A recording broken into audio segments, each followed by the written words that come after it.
Okay, so today is our final day for our clay vase. Um, these are some of the examples. You could see how some of them, they've been painted all the way to the rim here. Some of them are left with that kind of terracotta look. And then you can see the designs really well through this. So some of them, even the base is left terracotta. So you can kind of decide if you want to have it all black, partially black, however you want, okay? And then this is the assessment you're gonna fill out. So after you finish painting, you're gonna fill this assessment out. This is the part I'm gonna look at, and it says, did this student create a clay vase inspired by pottery from ancient Greece? I'm also gonna look at, did the student use coiling to make the rim and the handles of the vase?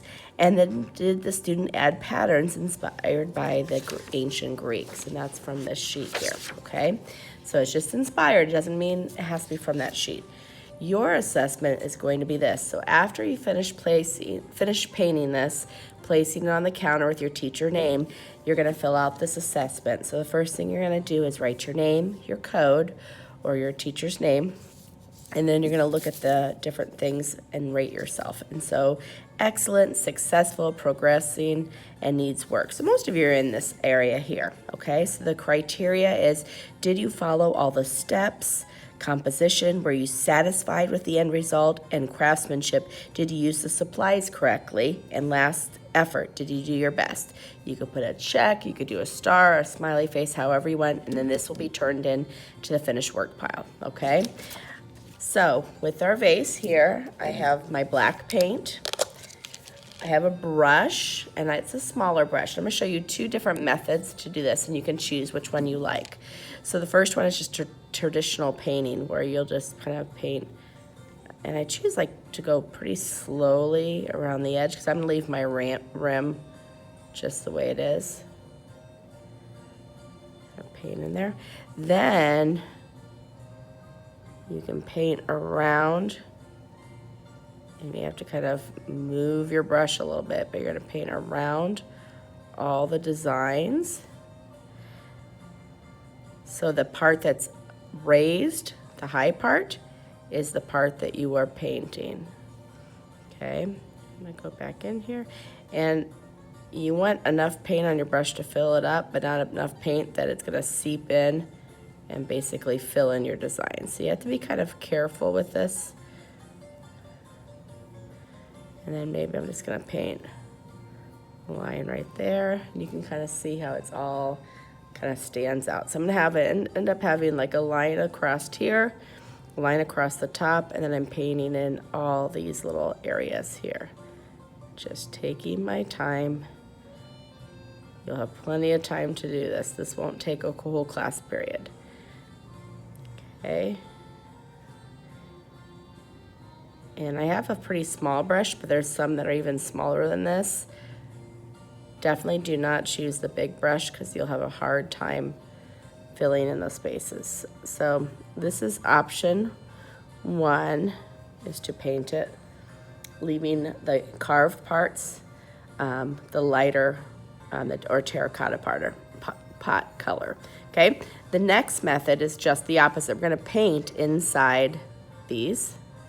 So you're gonna kind of paint inside. So you kind of have to, sometimes if it's really deep like mine, you kind of have to take your brush and kind of tap it in there, so you can get that paint all the way in the grooves. It looks a little messy now, but I'll show you what's gonna happen, okay? So I've painted in that, set my brush down, and then you're gonna get a damp paper towel. So it's just a regular paper towel. I added water, and then I squeezed out the water, so it's just damp. And then I'm gonna take this, and I'm gonna wipe off my paint. And so what should be happening is, you can see I'm kind of moving around to a clean part. You may have to rinse out your towel again a second time. So I'm wiping everything except the parts that were inside the design. So now the design stands out and it's black versus this one that it's a terracotta, okay? Then what I can do after this is still do the same idea where I'm painting, oopsie, made a little mistake there, that's okay. painting around my pot.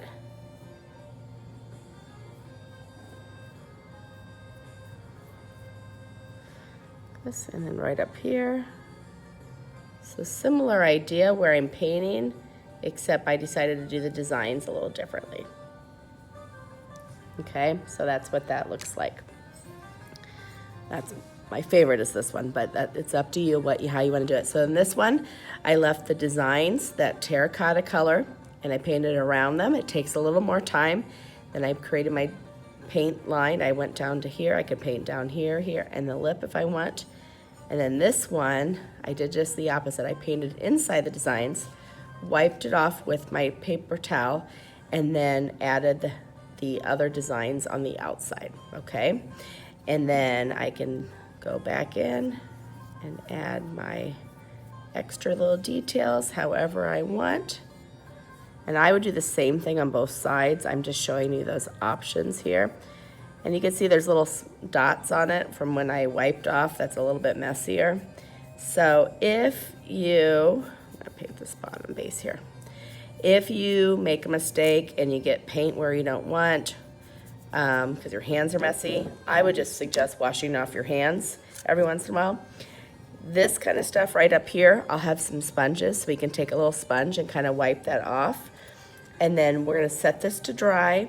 And then before next week, I will Mod Podge just the outside so it has the paint sealed in there. And then you'll be able to take it home, okay? So when you're finished, put the lid on, wash out your brush and put it away, bristles up, and then this will go in the designated area, I like this side, designated area that has your teacher's name.